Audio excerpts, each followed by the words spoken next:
Hello everyone, how are you today? My name is Makeda Valletta, also known as the Renaissance Amazon.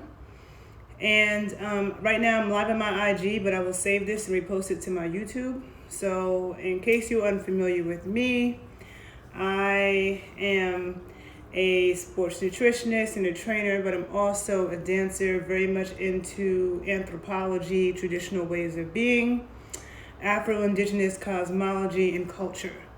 And so I wanted to speak a little bit today about what's going on with the Haitian migrants in Texas and just Haiti in general, and some things that are on my mind. Okay, a lot of you may not know about this app called Clubhouse, right? But it's an app that I think is a really cool app. I've spoken about it before.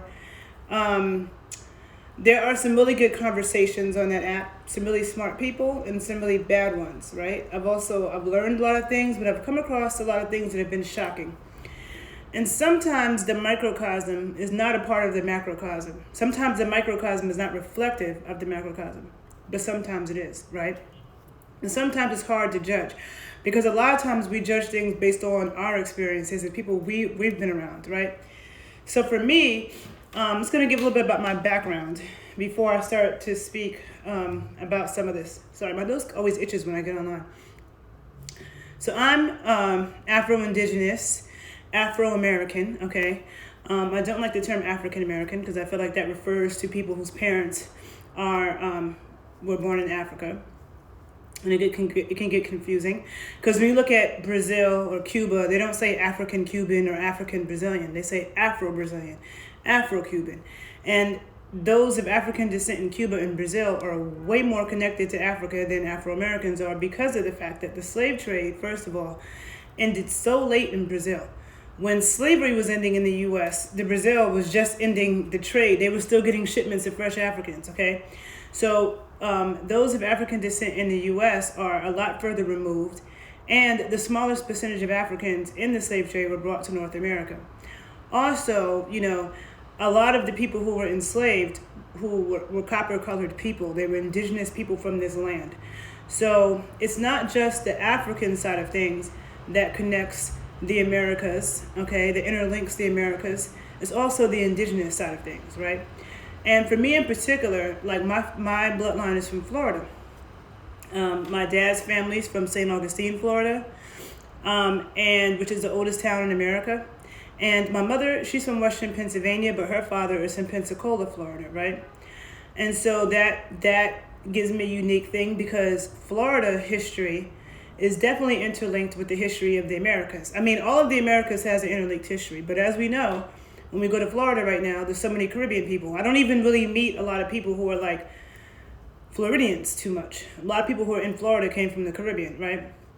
But we know there was a lot of back and forth. And, my dad's hometown of St. Augustine, that was the northernmost point in the Spanish Empire, okay? And it's actually the sister city of Cartagena, Colombia, and they actually look alike. And Matanzas, Cuba is very much connected to my dad's hometown of St. Augustine because at one point the Spaniards were taking the Africans and the indigenous people, the copper-colored people from Turtle Island, and shipping them to Matanzas. But Matanzas also means massacres, to my understanding. Okay, and if you know the history of the U.S., Florida, the black and red people of Florida were definitely fighting against the U.S. And never signed any treaties and was about that life, okay? The Black Seminoles of Florida were the most organized fighters, okay? And so, and then in the Bahamas, when I'm in Miami, for example, I meet a lot of people from the Bahamas, but I remember years ago being at this thing in New York, and this elderly man told me, he asked me where I was from, because he told me I looked like the woman in his family. Come to find out he's from the Bahamas, right? Then he told me he came from a family called the Bowlegs, and they were a black Seminole family in Florida that killed a whole town of white people and then fled to the Bahamas. So he told me about them, and very much that's a very well documented family. So there's this, and I feel like having Florida roots and the Black Seminoles of Florida not being, ones to bow down. They were different than the rest of the South. Florida has a history that's different than the rest of the South. I remember when I was 12 and my dad first took me to St. Augustine, and he told me Florida Negroes were different than the rest of the South. We were not about that yes sir, yes ma'am shit. And if a white person called us a nigger, we fought them, period, point blank. Okay? And it's interesting that he said that because I didn't grow up with the yes sir, yes ma'am. A lot of Black Americans use that terminology. And I've always associated that terminology with like slave talk. Okay? And there are other parts of the South, but I'm not going to shout it out because I don't want to offend anybody. But there's parts of the Middle South where I really felt like, oh, these people seem like, cotton pickers. Or these people seem like they just go off the plantation. Like, I've definitely had that thought because different parts of the South is different, right? And I don't feel like the whole South has that warrior spirit, but I can definitely say that Florida did, right? Florida now is full of weirdos and crazy people, but that's a different story. If you look at the history of Florida, there were fighting people. So to me, that makes me resonate with Haiti and the Haitian spirit in general, because back in 2006, I started to become a serious student of the dances of the African diaspora. I have a video where I talk about why Haitian dance is my yoga, and I made that video probably like 10 years ago. I have intensively studied dances from the Congo, dances from Haiti, and I say that Haiti has had the biggest influence on me, even though I've studied many different things. Haitian cosmology, it's like either people know or they don't, right? There's so much medicine, wisdom, and history in the Haitian art forms, but particularly the dances, right? So I've studied stuff from Puerto Rico, from Cuba, from various parts of Cuba, because even in Cuba you have Haitian-derived stuff. You have Haitian Afro-Cuban dances, which are very rare. I've gone to Santiago and studied with people with that, studied with teachers in New York. The Haitian Afro-Cuban stuff is different than the Cuban and different than the Haitian stuff. I've studied stuff from Brazil, from Colombia, from Peru, from North America, where I'm from, right? So I have immersed myself in this my whole adult life. And there's so much history that I've learned from studying these dances. Now, I was raised by Black radicals. I was raised by, my father was one of the founders of the first Afro-American Studies department in the country, okay? He was a professor of Afro-American Studies with no college degree because he was kicked out of Florida A&M for being involved in the movement, okay? I grew up around Black intellectuals, right? And the fact of the matter is, and then growing up, but I grew up in New York City. So I grew up in New York City around people from all over the world where being a Black American is like, you're the minority, okay? Black American culture is not strong in New York City. New York is not even like an authentic American city. Like if somebody wanted to come to New York and not to New York, somebody wanted to come to the US and get like a real authentic American flavor, I wouldn't tell them to go to New York or to Miami, okay? New York and Miami is like it's like another country, okay? So with that being said, right, I know for me, I grew up with friends from all over the diaspora. We were cool. It wasn't until I was grown that I started to realize that some groups that have immigrated to this country look down on Black Americans, right? Now, I'm giving this disclaimer because the reason why I mentioned Clubhouse is because I had come across a lot of conversations where it's like ADOS, which I haven't done my research about this whole ADOS thing, but some of the things that I've seen from them, I can say I don't agree with, right? Like I definitely agree that we deserve reparations for sure. How they think it should be rationed out or whatever, I don't know if I agree with that. But I have come across these conversations where there are people who are associating with ADOS and they are like saying really vile things about Black immigrants, like immigrants in general, but Black immigrants in particular. And, they'll speak a lot about Nigerians and Haitians, seem to get it the most, right? And, there's double side to that because sometimes I understand where some people are coming from. But I think that when I talked about stuff being based on our experiences, it's like, there's a lot of Black Americans. Like right now I live in Chicago, right? I'm from New York, but I live in Chicago.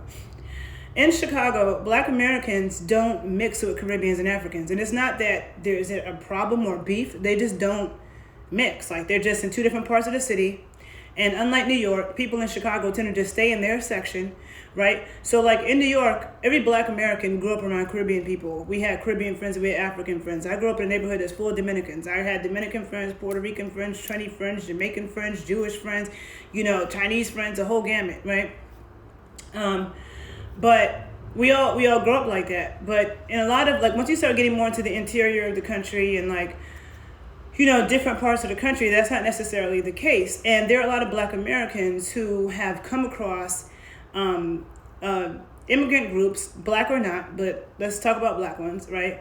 From the Caribbean or African, who are hostile towards them or who have these negative ideas about Black Americans.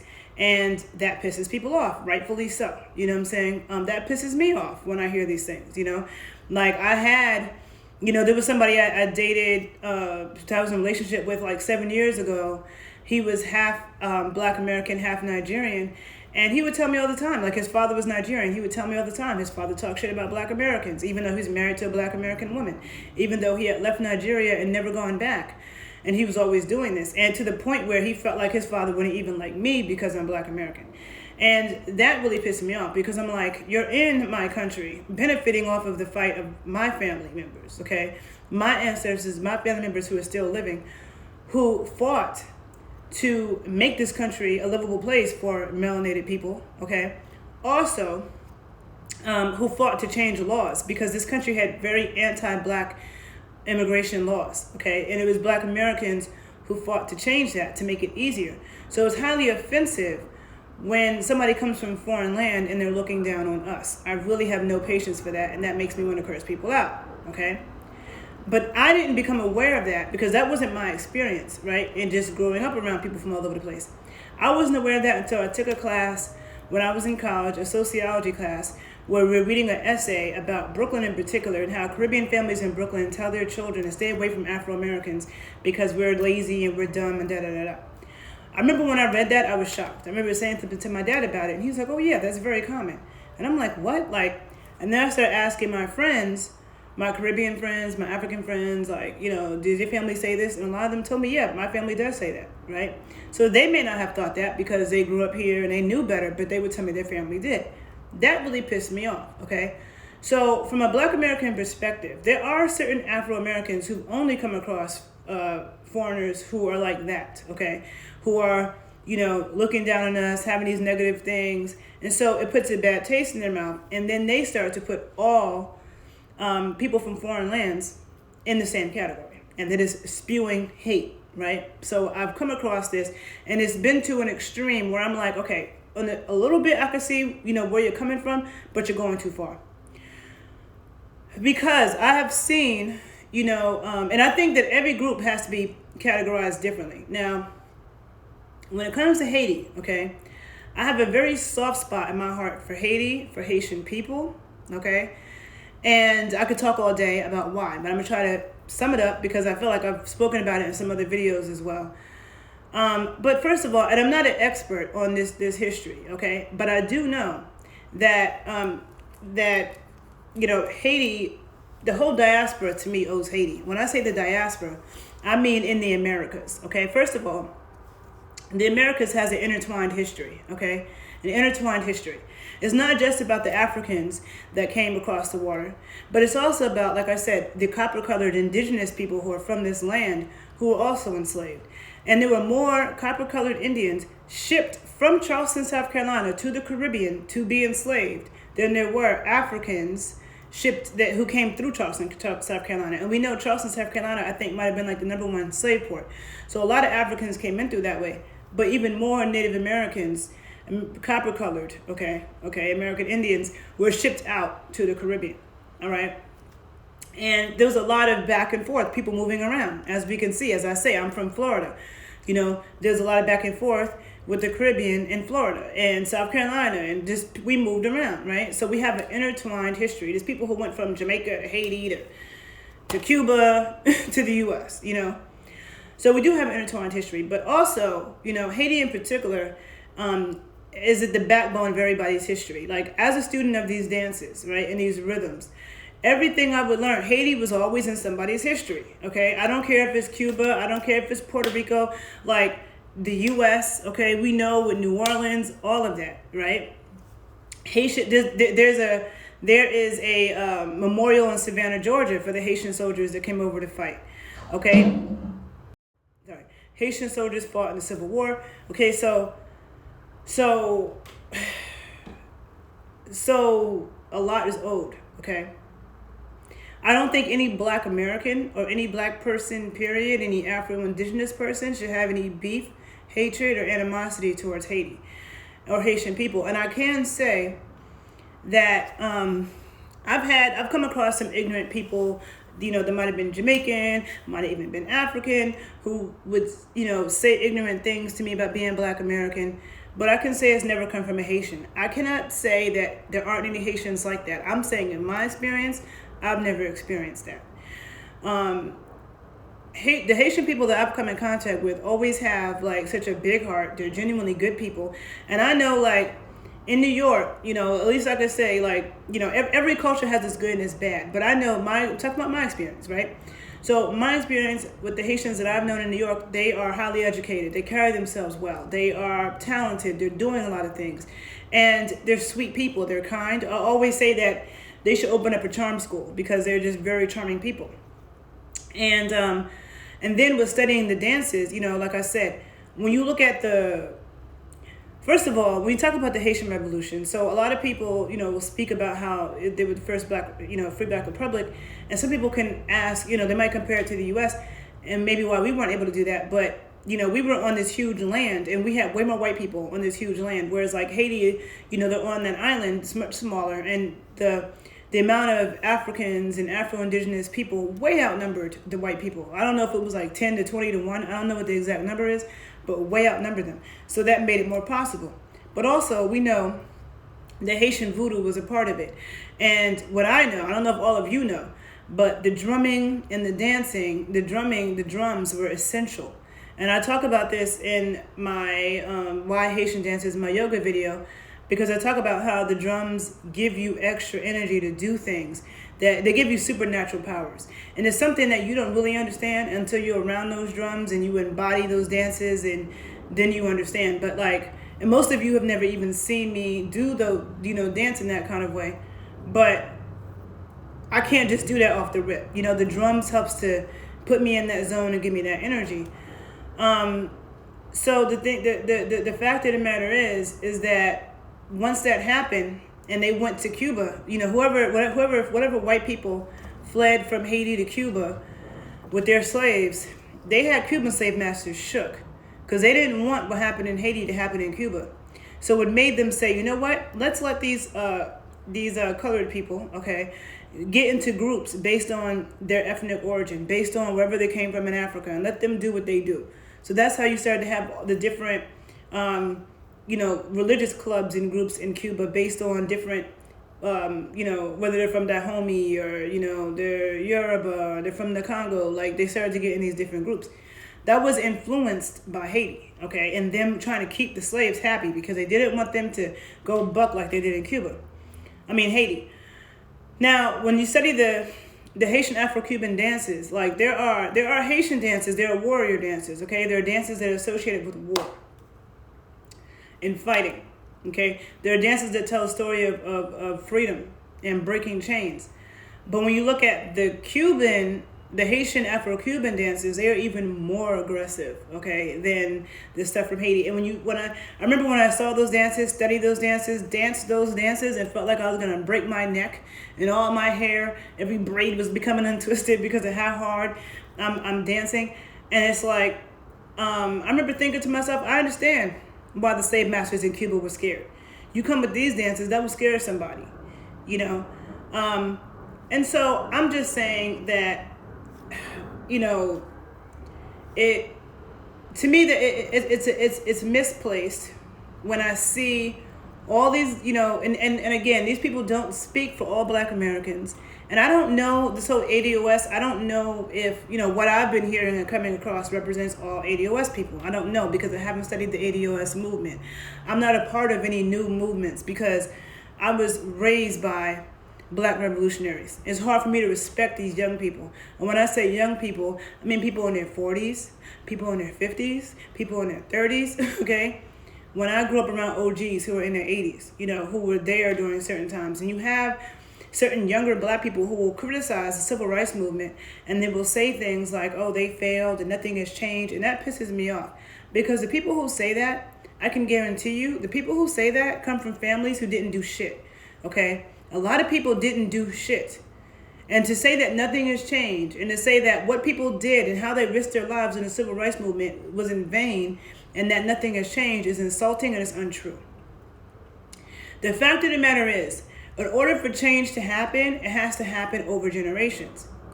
And this is one of the differences between black Americans and, blacks in the diaspora, okay? So while Haiti has a lot to be proud of, okay, they have a very strong history. And they have a lot to be proud of. And I feel like they've helped a lot of the diaspora. I feel like the same is true with black Americans, okay? Black Americans have been the leaders of the black world, okay? A lot of the black world has looked to black Americans for leadership or has followed our movements. The Black is Beautiful movement was started by us. The natural hair movement was started by us. We've been allies of the black world. And the fact of the matter is, and this is why it also be so offensive when black people come here from other places and they say things like black Americans are lazy. Why are they doing so bad in this rich country? And they don't know the history. They don't know how many times we were robbed. They don't know how we lost tons of money from white terrorism and being terrorized off of our land in the South to then migrate north. A lot of people got rid of that land. You know what I'm saying? So there's a lot that has been taken from us. But for us to be a sheer minority on this huge continent and achieve what we have achieved after being robbed over and over again, okay, it's pretty impressive. But what was I about to say? Damn, I lost my train of thought when I was talking about, darn it, there was something I was going to say. Damn it, I don't remember. It had something to do with what I was saying about, Haitians being very proud of their history. And I was saying Afro-Americans also, we have assisted in the diaspora. We helped to end apartheid in South Africa. There's I always say there's a reason why Castro came to Harlem. There's a reason why Garvey came to Harlem, okay? Garvey was in Jamaica, super black, way blacker than the U.S. I mean, there's a lot of islands and a lot of places that's way blacker than the U.S., but he came all the way to Harlem for a reason. And he speaks about that. Because black Americans, he thought, were the most progressive of the black world. We were very, very progressive. Now, that's what I was going to say. I was going to say that in order to change your country, you have to fight. And it's not something that happens in a year or two. It's something, sometimes not even 10 years. A lot of times it's over generations, right? It's a generational thing. So instead of people being stuck on being generations in a gang, which I'm not about that gang life, no offense to anybody, but I feel like it's silly. But there are people who be generations into a gang. Other people who are generations into a movement. You know what I'm saying? Like I said, a lot of these younger people now, they weren't raised by people. They weren't raised by OGs who were there in the 60s doing the work on the front lines, okay? But they talk a lot. But you can learn a lot from those people, okay? And the fight continues. The struggle continues. It doesn't mean that it ended then, okay? And one of the reasons why we have the progress we've had in this country is because black Americans did not flee our land the way a lot of other people do. And I'm not saying this should trigger anybody, and people can give all the reasons as to why they left their homeland. I'm just saying, and people can talk about how bad it is and how much they don't have things. But the same was true here in the U.S., okay? Afro-Indigenous people were up out of slavery. When we came up out of slavery, we didn't have shit. We were being terrorized. Still being terrorized, but really being terrorized back then on a huge continent full of white people. And we did not flee. And I'm not going to say that some people didn't leave, but we didn't flee in mass quantities. Instead, we stayed and fought. And that's how certain things have gotten better. And struggle's not over. It's not done. But for the people who are constantly leaving their country, because like I said, I love Haitians. I love Haitian people, okay? But I know a lot of Haitians who don't go to Haiti. I know a lot of Haitians who never been to Haiti. Maybe they were born here and they claim Haiti all day, Haitian flag, but they never been there, okay? And the more, people leave a country, it's not going to get better. It's definitely not going to get better if you keep running. what might happen is somebody might take over your shit. I mean, it's already taken over, but taking over even more. You guys all leave, you know? But there's going to be discomfort in the fight. And it's something that a lot of times happens, but people have to have the endurance to continue. So that's the reason why I don't, you know, if I feel like, you know, America definitely should help Haiti. I feel like there should be an alliance. I feel like Haitians deserve over Afghanis and a whole lot of other immigrants. I feel like Haitians deserve to be able to seek refuge here if need be. But again, when you care about your homeland, because I do care about my homeland. I do care about North America, Turtle Island. This is where I'm from. I'm not moving anywhere else. I'm not moving to Ghana. I'm not moving anywhere, okay? My ancestors are buried in this land. And I cannot stand it when black people from other places, when they try to make a point, okay, and they say things like, well, America doesn't even want you, and why would you want to be here? First of all, when you say America doesn't want me, you're talking about the white people, okay? And this is not their land. Let's get that clear. Even if they may seem to be the majority on this shit, this is not theirs. They hijacked it. This land belongs to the copper-colored people, okay? My blood of my ancestors are in this land. So I don't look at this as their shit. This is our shit. This is my shit, okay? Now, Africa is not my homeland or my motherland, okay? This is. So I do care what happens, and I will fight for it. But there are a lot of people from a lot of countries that instead of staying to change the system and do what they need to do with their corrupt, you know, governments, and it's not always the U.S.'s fault, okay? Sometimes you have people in those own countries who are blood hungry and easily corruptible or whatever. They don't care about their own people. But it's not going to get better if you run. So that's why, one of the few reasons why I have zero patience for people talking shit about black Americans, especially when they immigrated here. Because there are a lot of black people of the diaspora who do not realize that they wouldn't be able to come here and do the things that they did if it wasn't for us, right? So it's a huge issue. But on the flip side, I don't like hearing black Americans, you know, throwing hate at Haitians. Because I feel like anybody who does that is severely miseducated and has no idea what the hell they're talking about, has no idea about the history and how much Haiti has given to us all, okay? I hate the fact, like, you know, and Haitian people are so humble, you know, for the history that they have, they are so humble. Some people don't know New York City, but the boroughs, you know, I always say Brooklyn people are the most braggadocious. They think they run the world, okay? They're like, Brooklyn. They think it's all about them, to the point where you would think that hip-hop was invented in Brooklyn, but it wasn't, okay? Hip-hop comes from the Bronx. I feel like people from the Bronx are way more humble than Brooklyn people. And that's where hip-hop started, right? So it's kind of like, I feel like Jamaicans, they're like Brooklyn, okay? I feel like Jamaicans, very proud, rah, rah, rah, I'm Jamaican, want to tell you that all day, like they run the world. But no offense to Jamaica, but their history doesn't compare to Haiti, okay? And Haitians have every, you know, reason in the world to be super proud and to be braggadocious, but they're very humble. But if you study history, you will see that they've been fighting for the black world. They're in the backbone of everybody's history. You know, we all owe Haiti something, okay? So I just don't have any patience. And I'm gonna say Haiti is like the Bronx, very humble.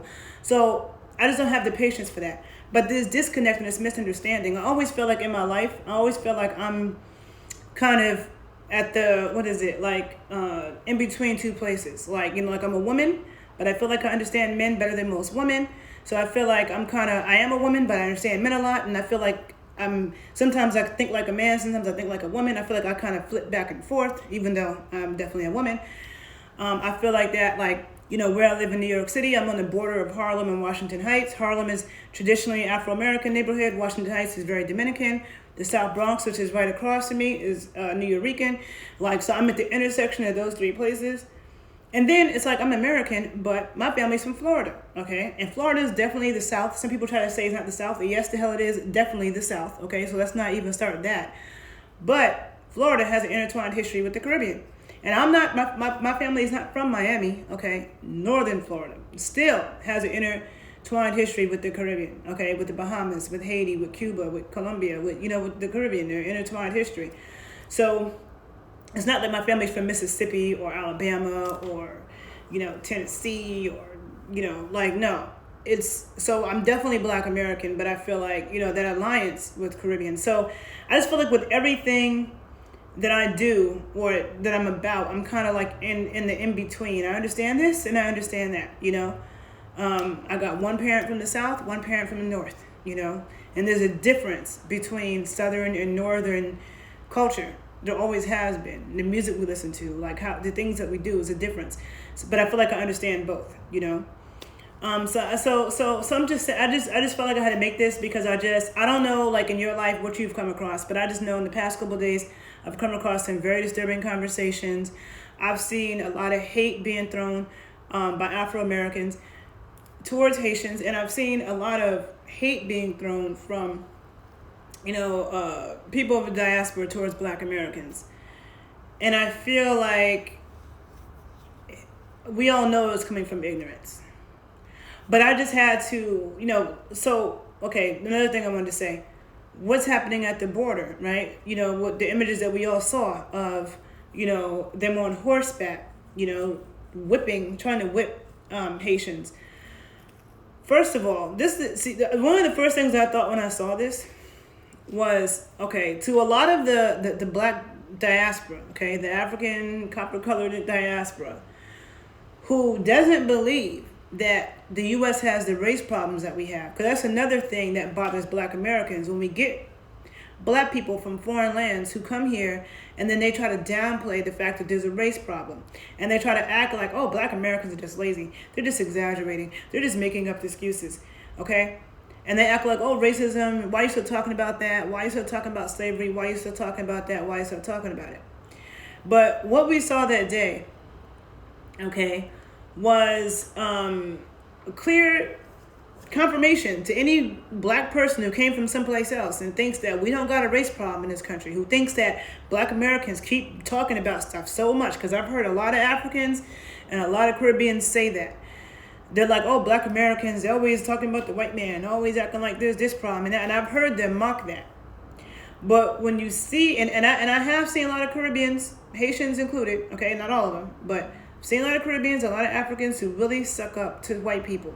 They suck up to white people in a way that Black Americans do not do, Culturally, Black Americans do not suck up to white people like a lot of Caribbeans and Africans do. And that's because we've been living with the white man, for generations, where we're a shared minority. So we know about their bullshit. And that's not to say it's every white person, of course not. But we know about their bullshit. A lot of people who are from the Caribbean and Africa, they grew up around all Black people, everybody that looked like them. They weren't really dealing with white people on that scale. And so they like, want to parade around white people like there's something, a special little gift that they got. Not knowing that a lot of these people don't fuck with you like that. That's why in New York, you see a lot of, with Black Americans, all the Black Americans I've known, they never let their kids be a maid for Halloween. That shit was off. Was like, no one's gonna be a maid for Halloween. That shit is like so not a big no, in Black American houses. But Caribbeans, they don't look at being a maid the same, because all the Caribbean people I met, they all tell me, that they had a maid when they were back home. So they could be from a country that's supposed to be so poor, but everybody had a maid. But then Black Americans, you rarely meet a Black American with a maid. Even when they have money, you rarely meet that. But definitely just a regular person, they don't have a maid, So this idea that like every Americans are lazy and Black Americans, maybe white Americans are lazy, speak for them. But to say that Black Americans are lazy and that, and to think that we're just rich, which is something that gets on my nerves. Every time I travel to another country, they think because I'm American, money grows on trees and I have all this money to give them. You know what I'm saying? The same way that, people from these other countries also will say, well, we're not all poor. Some of us live in mansions. Some of us have maids and we have drivers and, blah, blah, blah, blah. Yeah, so like everybody from those countries are not living in squalor. And everybody in America is not rich. And I've heard people from Africans and Caribbeans mock, Black Americans talking about our struggles. They think that where they come from, they had it harder. So we don't have it hard. When if you travel to this country, there's a lot of cities. Have you been at East St. Louis? Have you been to Baltimore? There's some places in this country. I mean, there's a whole lot of places. In Flint, Michigan, that's run the hell down. Okay, it's full of black people who don't have shit. And nobody is saving us when we are fleeing out of war zones, okay? So, and, you know, the reason why it may not be worse than what you see now is because of the work that we've done. So it's unfair to come from someplace else and seek refuge here and then look down on us in that way, right? And so I have so many things going on in my mind, like I keep losing my train of thought.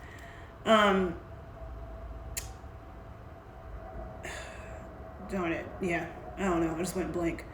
Talking about the maid thing. Yeah, it's just, there's a lot of, oh, the pictures. I was saying that, yeah, when I saw those photos, that's the first thing I thought was to any black immigrant who thinks that, you know, there isn't a race issue here and there isn't a color issue and there isn't an issue with whitey, and thinks that black Americans are exaggerating. Well, now you see, okay? Because, I mean, it shocked some of us, but it probably didn't shock some of us because we know, and to me, the fact that it was Texas, I already don't mess with Texas, okay? Like, I've heard, I know a lot of people are moving to Houston and Dallas, but Texas is a bad taste in my mouth, okay? Texas, to me, has a creepy old, you know, southern white cowboy slave fucking energy to me, okay? So that shit happened in Texas, all right? It was unacceptable. Now, I'm not saying that the U.S. has to accept every group that comes here. I do think, and I think a lot of black Americans feel like something does need to be done at the border because this is the only country where people could just come in and come in and come in forever. And a lot of countries, you know, I wonder what it would be like to be deported from Cuba because they rough over there. You know, like there's some countries who they really ain't trying to be nice. And they're definitely not letting you stay, okay? So the U.S., you know, cannot let everybody in. Some people act so entitled to being, you know, to their right to be here. And I have an issue with that. But I do think, like I said, different groups should have different priority over others, right? Namely, I'll say Haitians and Mexicans should not be in the same category as a lot of other groups. People coming from Europe and Africa and across the water, the Middle East and stuff like that. But also, but I don't think that the U.S. can accept everybody. I do think there are some negative consequences to it. You know, there are a lot of immigrant groups that will say that that's not true, that we're taking your jobs, and that's not true, that we're doing this and that, but that's actually not true. There are a lot of issues, and I'm not going to totally get into that right now. I have another video where I speak about that more in depth. So I'm not really going to get into that, but that's where the complexities of the conversation comes from. Certain frustration that you have from black Americans and, you know, the misunderstanding that's on both sides, you know. But really the whole point of this video is to say mad love to Haiti, okay? I hope that, you know, I don't feel like, you know, praying for a place is enough, but Haitian people are very strong, very beautiful people. You know, I feel like it's really like, I feel like as black Americans, we can do what we can. I feel like it's even more up to the Haitian diaspora and those in Haiti to work to change systems. But I definitely do not, you know, in any way, shape, or form, I can't stand hearing people badmouth Haitians at all. I feel like if you don't know all that Haiti has contributed to the diaspora and to the world, you know, look it up and do some research and read some history, okay? You know, and to purposely want to depict them like that is what they did with black Americans, okay? Like wanting to show them, you know, in those images or just how they were, you know, wanting to show them at their worst, like as if all Haitians are just like some begging poor people who just, you know, on their last leg and they're doing so horrible and is begging. Like, I don't like that, okay? They try to do that over here with black Americans too. And so that just also shows you the power of the media and images. Because first of all, you know, just like in the civil rights movement, like people can say what they want about the media.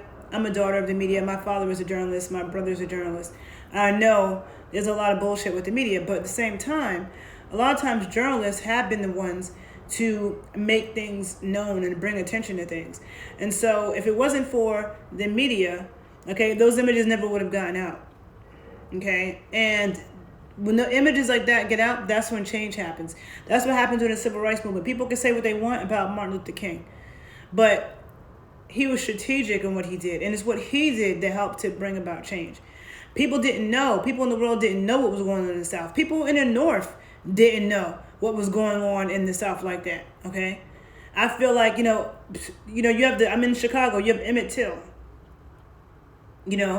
Who went down south, and like Chicago had a racist history, and some people could say it was one of the most racist places, but it still wasn't the South.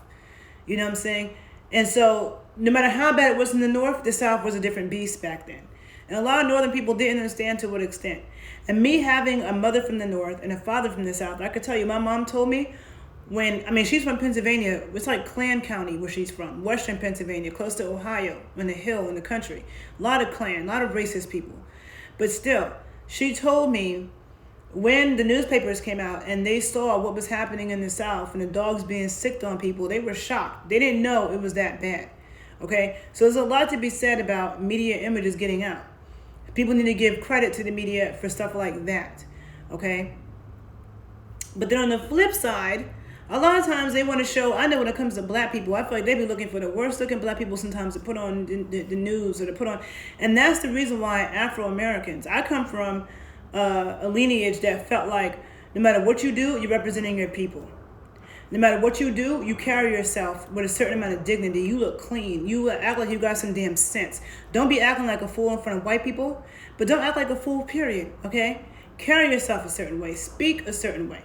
That was a standard in my family. That's what came from my grandmother. But I see that with Haitians. I see it with Nigerians, right? Where the Haitians and Nigerians stuff I know, they don't come to play, okay? Haitians, they carry themselves in a very dignified way, very well dressed, very charming, and, all of that. And so a lot of times I hear black people from other places think that that's unique to them, that they don't share that with black Americans. Or they'll think because their family values education so much, they'll say that to us as if we're not the same way. And I come from a family that was just like that, and a lot of black Americans were like that. Now, as things get easier, right?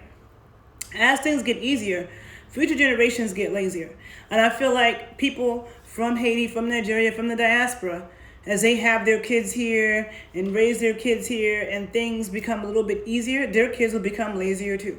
Or let me not say lazier. Let me not use that. But maybe they won't all be trying to be, some of them might want to be an artist and some of them might want to do their own thing and not want to follow their parents' rigid structure. Because I know a lot of Africans, I know Nigerians for sure, probably other Africans too, but for sure Nigerians and Haitians and stuff like that, like they want their kids to be a doctor or an accountant or a lawyer or something, and if they don't do those things, they don't want to talk to them or they're getting upset. And I've heard a lot of people from those countries speak about how they value education as if it's unique to them, and that black Americans weren't the same way and aren't the same way, maybe losing it, and depending on who you're around, maybe losing it a bit. But that's something that was very much, we understood, especially being in a country where they were always trying to show us a negative light. How do you counteract? How do you counter them always trying to show you a negative light? We decided, okay, we're going to take photos of us looking beautiful, of us being dignified.